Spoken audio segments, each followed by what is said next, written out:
Warren Buffett is one of the world's most famous and most prolific investors, not least because the 90-year-old business tycoon has been investing in stocks for several decades. The chairman and CEO of Berkshire Hathaway has been among the richest people in the world for 4 of these decades, and if you're wondering how he managed to accumulate such a fortune, then stay tuned as we take a closer look at how Warren Buffett made all his money.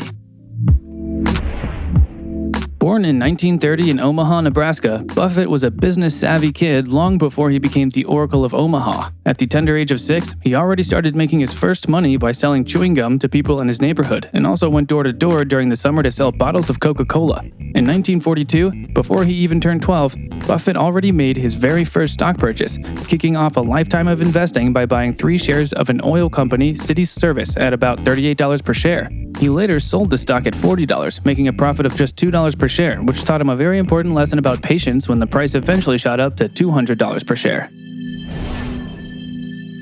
In 1942, Buffett's father was elected to the first of 4 terms in the United States Congress, and after the family moved to Washington, D.C., 13-year-old Buffett started a job delivering the Washington Post. He woke up at 4:30 a.m. every morning and also sold new magazine subscriptions on the side, while constantly trying to find ways to make deliveries faster as well. By the age of 15, Buffett had earned around $2,000 from delivering newspapers and decided to invest $1,200 of it in a 40-acre Nebraska farm. The young investor also had other jobs during his teenage years, which included selling stamps and used golf balls, among others. And Buffett also started a business with a friend, where they bought pinball machines, placed them in local barbershops, and built a small empire out of it, as Buffett said in 2018.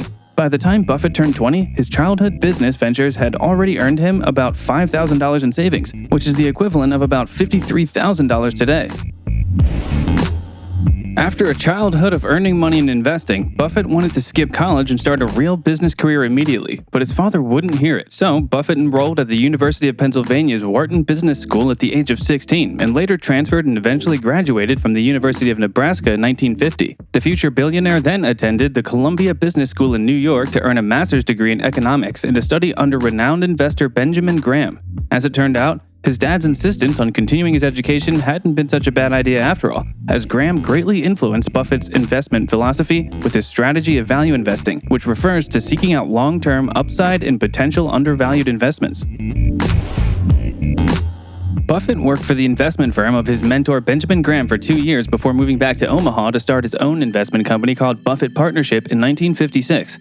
This was his very first company, and he actually started it with just $100 of his own money, and around $105,000 in total from 7 investing partners, including his sisters Doris and his aunt Alice, and his father-in-law.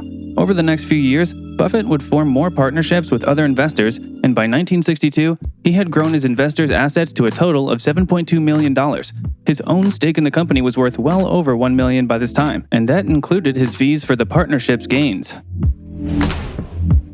In 1962, Buffett first invested in Berkshire Hathaway, then a New England textile manufacturing firm, which has since become a multinational conglomerate holding company. Just a year later, Buffett had become the company's largest shareholder, and in 1965, his partnerships took full control of Berkshire Hathaway, while Buffett became the company's chairman and appointed a new president. 4 years later, Buffett decided to liquidate his investment partnership and then spent several years trying to build up Berkshire's struggling textile business, before eventually going in a different direction. Instead of continuing his efforts in the textile industry, Buffett decided to invest in insurance businesses, buying National Indemnity Company in 1967 and investing $4 million in Geico in 1976. This turned out to be a very smart move, so by 1985, Berkshire's textile operations were all shut down and the company has continued to thrive since.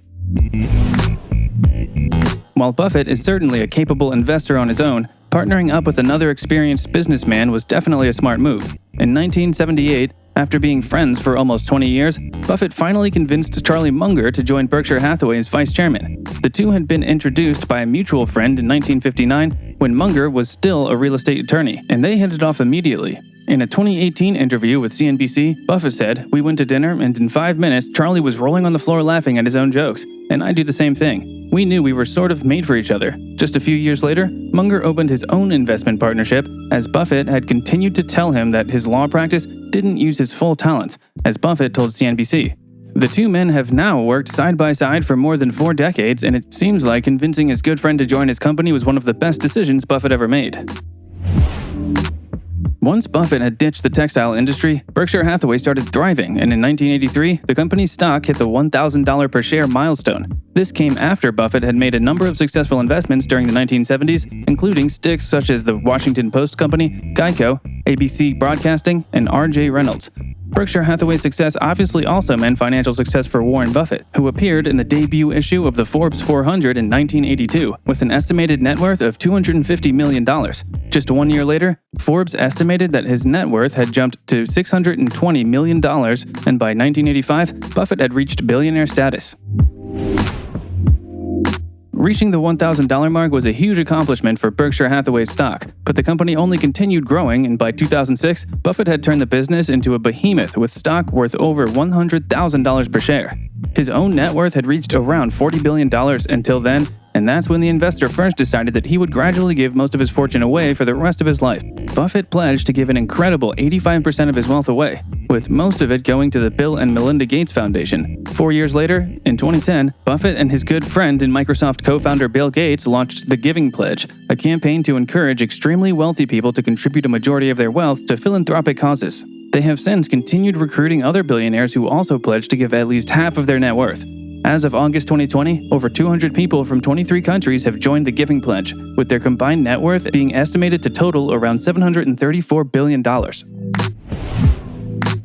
One of the most important tips that Warren Buffett likes to give new investors is that you should always understand the business you invest in and say no to complicated businesses and industries. However, you should still make sure you invest in high-quality businesses, and identifying those can be quite challenging. Warren Buffett has had more than 50 years of experience in investing, and his investment philosophy has evolved over those 5 decades. Nowadays, the billionaire investor focuses almost exclusively on buying high-quality companies with promising long-term opportunities for continued growth. Based on this, most people will be surprised to hear that the billionaire himself has actually called Berkshire Hathaway one of his worst investments. As mentioned, Berkshire was in the textile manufacturing industry when Buffett bought the business, and he was enticed to buy simply because the price looked cheap. Back then, Buffett was convinced that if you got a hold of a stock at a sufficiently low price, it will eventually pay off because there will usually be some good news sooner or later that will allow you to sell the stock at a decent profit, even if the long-term performance of the business remains terrible. Over the years, Buffett changed his philosophy, however, saying that this approach only makes sense if you're a liquidator. In the end, the original bargain price usually turns out to be not such a steal after all, since troubled businesses will most likely face more problems once the first issue is solved. His investment in Berkshire Hathaway is a great example for this, because despite eventually becoming the holding company for Buffett's billions, he estimates that he ultimately cost himself up to $200 billion because he tried to succeed in the textile industry instead of going into a different direction sooner. In 2010, he actually went as far as calling it the dumbest stock he ever bought. Based on his experiences and observations over the years, the CEO of Berkshire Hathaway later coined the following well-known quote, "It's far better to buy a wonderful company at a fair price than a fair company at a wonderful price." Since first pledging to give away most of his fortune to charity in 2006, Warren Buffett has donated around $37 billion as of September 2020. However, his net worth has also continued to grow, and he is currently estimated to be worth roughly $110 billion according to Forbes, making him the 6th richest person as of May 9, 2021. And as you would expect, Berkshire Hathaway's stock has also continued to soar, currently being valued at a record high of over $437,000 per share. The company currently has a market cap of about $665 billion thanks to investments in several of the world's most successful companies, including big names such as Amazon, Apple, American Airlines, American Express, Coca-Cola, Procter & Gamble, and General Motors. Be sure to comment down below and let us know if we've missed something. Hit that subscribe button and turn on the bell to never miss an upload. Thank you very much for watching.